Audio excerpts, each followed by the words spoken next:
নমস্কার বন্ধুরা। আজ ইন্ডিয়ান স্টক মার্কেটে যা ঘটলো সেটা দেখে লাখ লাখ রিটেল ইনভেস্টাররা ভয় পেয়ে গিয়েছে। নিফটি, সেন্সেক্স, ব্যাঙ্ক নিফটি একসাথে কেন এত ডাউন গেল? এটা কি শুধু কারেকশান, নাকি সামনে বড় ক্র্যাশ আসতে চলেছে? তা নিয়েই আমরা আজকে আলোচনা করব। এই ভিডিওটি আপনারা দেখবেন হঠাৎ কেন মার্কেট ডাউনে গেল, না ওয়েট করবেন, আর আগামী সপ্তাহে মার্কেট কোন দিকে যেতে পারে। ভিডিওটি শেষ পর্যন্ত দেখুন, কারণ আমি শেষে বলবো স্মার্ট মানি এখন কোথায় ইনভেস্ট করছে। চলুন, আজ যা হলো তার প্রধান তিনটি কারণ আমরা যদি দেখি। প্রথমত হচ্ছে এফআইআই সেলিং। ফরেন ইনভেস্টাররা হঠাৎ সাডেনলি ম্যাসিভ সেলিং করতে শুরু করে, যার ফলে ফরেন ইনভেস্টাররা টাকা তোলার জন্য হিউজ প্রেসার তৈরি হয়, যার জন্য মার্কেট কারেকশান হয়। 2 নম্বর কারণ হচ্ছে USA pressure. USA interest rate high থাকার কারণে ডলার স্ট্রং হচ্ছে, যার কারণে ফরেন ইনভেস্টাররা ইমার্জিং মার্কেট থেকে টাকা তুলে ইউএসএ মার্কেটে শিফট হচ্ছে। মানে আমাদের ইন্ডিয়ান মার্কেট হচ্ছে ইমার্জিং মার্কেট, গ্রোয়িং মার্কেট ছিল, সেখান থেকে টাকা তুলে ইনভেস্টাররা, যারা স্মার্ট মানি, তারা ইউএসএসতে শিফট হচ্ছে। 3 নম্বর কারণ হচ্ছে ক্রুড অয়েলের প্রাইসেস, মানে ক্রুড অয়েলের প্রাইস ইনক্রিজ।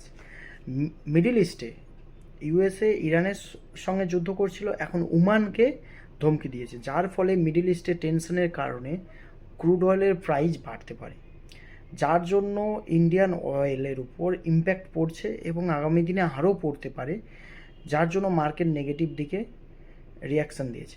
আরও যদি আমরা দেখি, লাস্ট 1 মাস ধরে মার্কেট আপসাইডে মুভ ছিল এবং স্মার্ট মানিরা তারা প্রফিট বুক করছে, যার জন্য মার্কেট কারেকশান হয়েছে। এই 5টা কারণ রয়েছে এবং ইন্টারন্যাশনাল কিছু রিজন রয়েছে। যেমন ইন্টারন্যাশনাল নিউজ যদি আমরা দেখি, যেখানে দেখতে পাবো যে আমাদের চায়নার ইকোনমি স্লোডাউন হচ্ছে, যার কারণে এশিয়ান মার্কেটের উপর প্রভাব পড়ছে, এবং ইউএসএ ফেডারেল রিজার্ভ এখনও ইন্টারেস্ট রেট কমানোর কোনো সিগন্যাল দেয়নি, যার জন্য গ্লোবাল মার্কেটে এখনও প্রেসার সৃষ্টি হচ্ছে। এগুলো ইন্টারন্যাশনাল রয়েছে। মিডল ইস্ট তো বললাম, এবং গ্লোবাল টেনশন রয়েছে, যে এখন ওই যুদ্ধের কথা বললাম যেটা, এইসব কারণে মার্কেট ডাউন যাওয়ার সম্ভাবনা, মানে হঠাৎ ডাউন হয়েছে, যার কারণে ইন্ডিয়ান মার্কেটে অনেক তিনটের সময় বড় 5 মিনিটের একটা ক্যান্ডেলে মার্কেটকে প্রায় 1% মতো ডাউনে নিয়ে গেছে। যার স্বাভাবিক কারণেই কী হয়েছে, আমাদের রিটেল ইনভেস্টাররা ফেনিক সিচুয়েশনে স্টক বিক্রি করছে, যার কারণে যেসব স্টক সবথেকে বেশি ইম্প্যাক্ট হচ্ছে, যেগুলো হচ্ছে স্মল ক্যাপ স্টক এবং mid cap stock. Small cap stock এবং মিড ক্যাপ স্টকে যথেষ্ট ইম্প্যাক্ট পড়েছে, যার জন্য মার্কেট আরও নিচে দাঁড়িয়ে গেছে।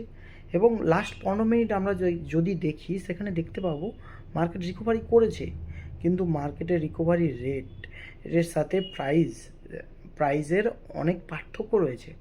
কোন সেক্টর আগামী দিনে, মানে এটার প্রভাব পড়তে পারে, আগামী দিনে যেসব সেক্টরগুলো সবথেকে প্রেসারে আসতে পারে, যেগুলো হচ্ছে আইটি স্টক, ব্যাংকিং সেক্টর যদি আমরা দেখি, হিউজ প্রফিট বুকিং করেছে আজকে, এবং মিড ক্যাপ এবং স্মল ক্যাপ স্টকগুলো যথেষ্ট প্রভাব পড়েছে, যার জন্য আমরা দেখতে পাচ্ছি যে মার্কেট অনেকটা নিচে স্লোডাউন হয়েছে। এবং আমরা যদি ইনভেস্টার হই, আমাদের এই প্যানিক সিচুয়েশনে কী করা উচিত? এই প্যানিক সিচুয়েশনে আমাদের প্যানিক সেল, যেগুলোতে আমরা স্টক ইনভেস্ট করে রাখছি বা যেগুলো করে রাখছি বহুদিন ধরে, সেগুলো যাতে প্যানিক সেল না করি, এবং স্ট্রং ফান্ডামেন্টাল স্টকগুলোকে হোল্ড করে রাখা উচিত। অবশ্যই এসআইপি কন্টিনিউ রাখুন, এবং একসাথে, সবথেকে মূল কথা, একসাথে আপনার পুরো টাকা ইনভেস্ট করবেন না। ইনভেস্টমেন্টের কিছু টাকা আপনার সেভিংস অ্যাকাউন্টেও রাখুন। আর আমরা যেটা দেখছি যে Indian stock market short time volatile থাকলেও লং টাইমে ইন্ডিয়ান মার্কেট গ্রোথ স্ট্রং, এবং ইন্ডিয়া বিশ্বের